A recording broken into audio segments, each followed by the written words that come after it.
So I'll be using thermodynamics to explain why people are generally unhappy with life.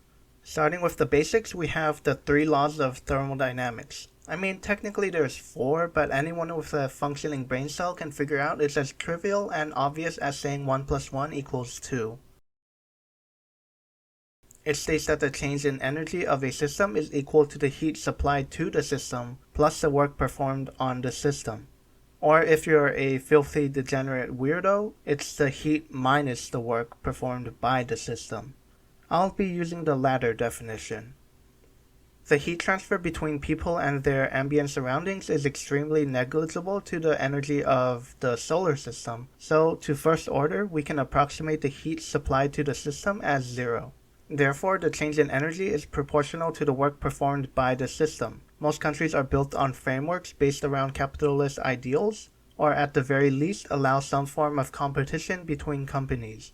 In these types of societies, a company must get the most amount of work done while expending the least amount of resources to keep the shareholders happy. So in other words, since people are an expendable resource, companies will try to get the same or more work done with less people, meaning the work each person is responsible for increases over time. And companies that give people less work will go extinct due to evolution via natural selection. So in terms of the first law, people lose more and more energy over time, which is why people become less enthusiastic about life as they age. They have less energy and so feel less inclined to do anything. The second law is related to the tendency of natural processes to lead to a state of disorder, and this is pretty self-explanatory. As life goes on, we encounter more and more natural processes in our life, leading to more and more disorder in our lives. And this process is irreversible, meaning it's impossible to go back to the state of ignorant bliss that we know as childhood. It's worth noting that while disorder is strictly increasing, that doesn't mean it always has to increase. It can stay the same if the right circumstances permit it. Which is why some people tend to isolate themselves from others to ensure that they can live relatively peaceful lives amongst themselves. And it's also why the top 1% seem to be so relaxed. They are extremely detached from what most people would call reality, meaning they are almost an isolated system, meaning any interactions are minimized and the increase of entropy is significantly slowed down. And finally, we have the third law of thermodynamics, which states that energy will approach a constant value as temperature approaches absolute zero. Absolute zero, the most tranquil state a system can hope to achieve in which particles have minimal energy.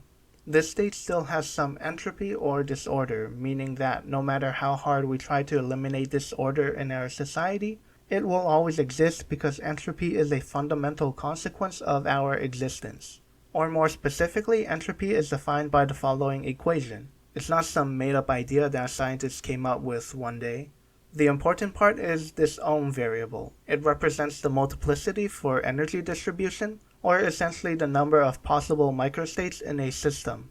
This would equal 1 if the system was at absolute zero and completely homogeneous, but as you can tell by quickly looking around, society isn't quite 100% homogeneous. Also, absolute zero theoretically allows some motion due to quantum shenanigans, but experimentally I know this to be false. Because I sit motionless and lifeless in my room, watching stupid videos and cartoons on the internet, watching the world burn.